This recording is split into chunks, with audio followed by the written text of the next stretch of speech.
بلوچستان کی تقدیر صرف بلوچستان کے عوام کے ہاتھ میں ہے۔ پاکستان اور بلوچستان کا حال اور مستقبل ایک ہے اور ہمیشہ ایک ہی رہے گا۔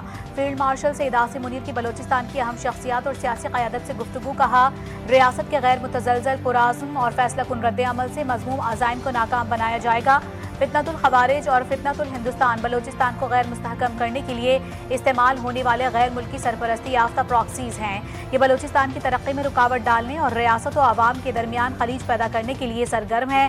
مزید کہا، بلوچستان باصلاحیت، ثابت قدم، محب وطن اور باوقار عوام سے مالا مال ہے۔ بلوچستان کے نوجوانوں میں صلاحیت اور مواقع کی کوئی کمی نہیں۔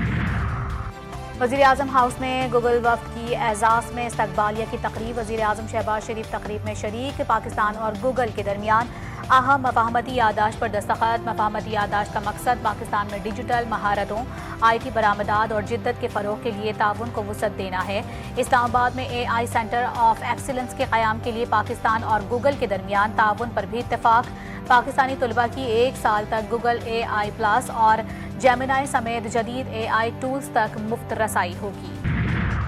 عوامی فلاح کے لیے فیصلے کرنا میری ذمہ داری ہے۔ اچھے کاموں کی گواہی عوام دیتے ہیں۔ دنیا میں صحت سے بڑی کوئی نعمت نہیں۔ وزیر اعلیٰ پنجاب مریم نواز شریف کا لاہور میں تقریب سے خطاب۔ جناح انسٹیٹیوٹ آف کارڈیالوجی کا افتتاح کر دیا۔ جناح انسٹیٹیوٹ آف کارڈیالوجی کی تکمیل میرا خواب تھا۔ یہ جدید اسپتال ہے۔ ملک بھر سے امراض قلب کے مریض علاج کے لیے یہاں آ سکتے ہیں۔ بانی PTI صحت مند قرار۔ وفاقی وزیر اطلاعات بانی PTI کی واپس جیل منتقلی کی تصدیق کر دی۔ ایکس پر جاری بیان میں عطا تارڑ نے کہا کہ قیدی کو 20 اور 21 اگست کی درمیانی شب حفاظتی انتظامات کے تحت اسپتال لے جایا گیا۔ ماہر امراض چشم، ماہر امراض قلب اور فزیشین سمیت مستند ڈاکٹرز نے ان کا معائنہ کیا۔ ڈاکٹرز نے بانی PTI کو طبی طور پر صحت مند قرار دیا ہے، جبکہ عظمیٰ خان علاج کے تمام مراحل کے دوران موجود رہیں۔ طبی معائنے کے بعد 21 اگست کی صبح 5 بجے واپس اڈیالہ جیل منتقل کیا گیا۔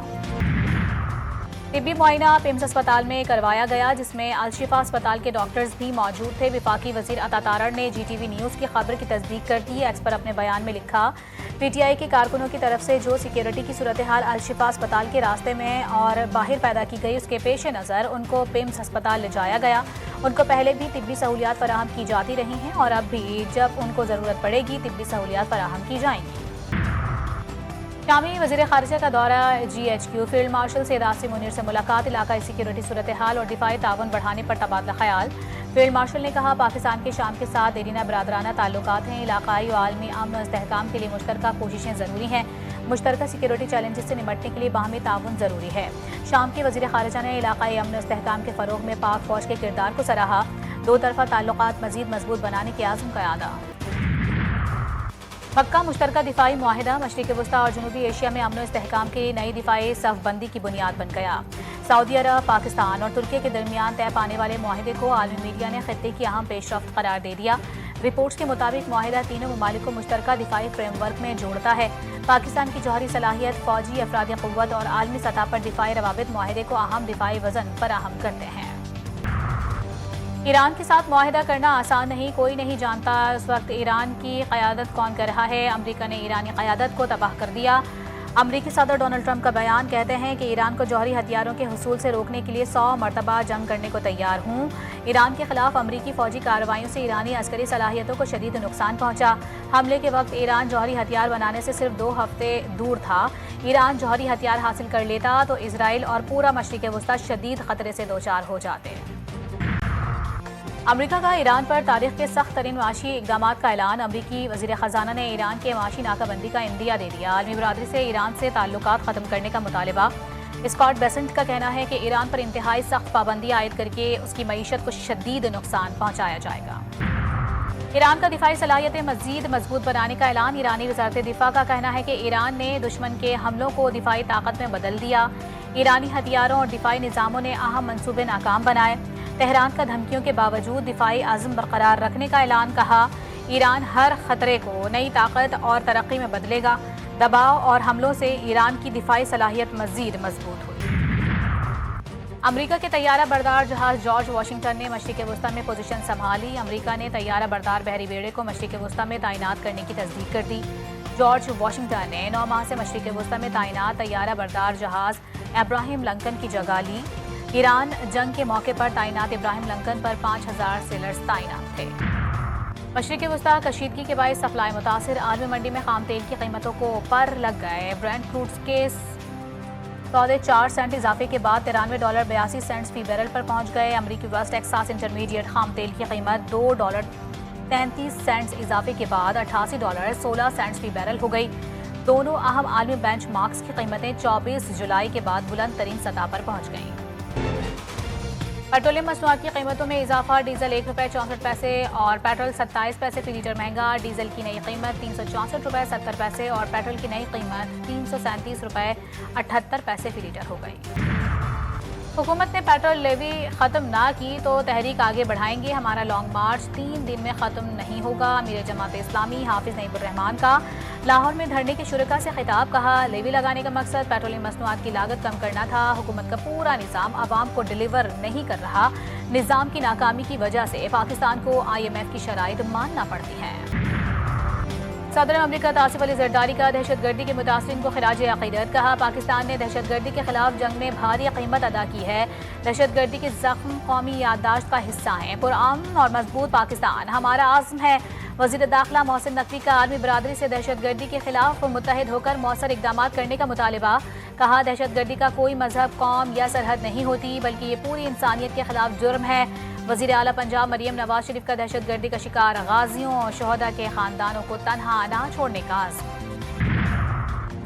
اسلام آباد اور راولپنڈی میں مسلسل 5ویں روز موسلادھار بارش، سب سے زیادہ گورڑا میں 60 ملی میٹر بارش ریکارڈ، بوکرا میں 31 اور H8 میں 14 ملی میٹر بارش ہوئی۔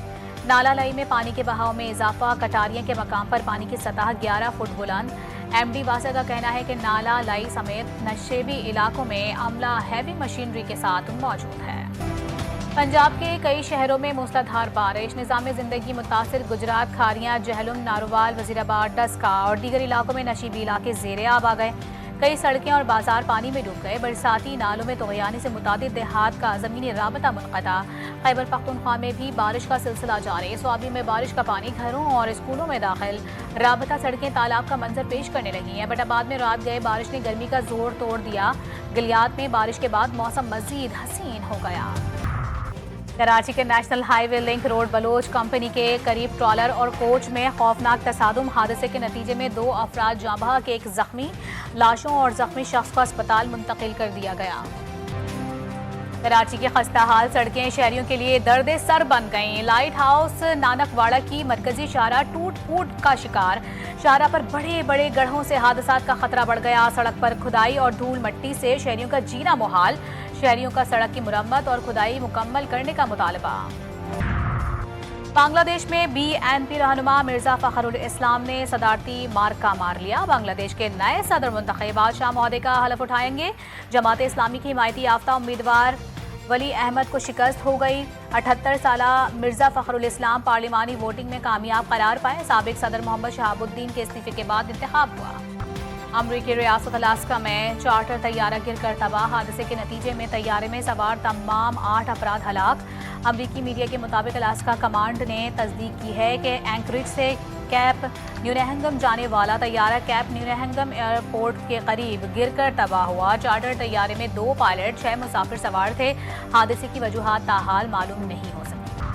انگلینڈ کے لیڈز ٹیسٹ پر گرفت مضبوط، دوسرے روز کھیل کے اختتام تک 8 وکٹوں کے نقصان پر 366 رنز بنا لیے۔ پاکستان کے خلاف 195 رنز کی برتری حاصل، ہیری بروک 91، جارڈن کلارکسن نے 73 رنز اسکور کیے۔ جو روٹ اور ڈین لارنس کی بھی 50۔ پاکستان کے لیفٹ آرم اسپنر علی عثمان نے 5 کھلاڑیوں کا شکار کیا۔ محمد عباس، خرم شہزاد اور محمد علی نے 1-1 وکٹ حاصل کی۔ اور ماہ مبارک ربیع الاول میں درود و سلام کی صدائیں بلند، جشن عید میلاد النبی صلی اللہ علیہ وآلہ وسلم کی آمد آماد۔ مارکیٹس میں لائٹیں، جھنڈے، جھنڈیاں خریدنے والوں کا رش، بیجز اور دیگر اشیاء کی فروخت میں بھی اضافہ۔ گلی گلی، قریہ قریہ، محلہ محلہ برقی قمقموں کی روشنیوں سے جگمگا اٹھا۔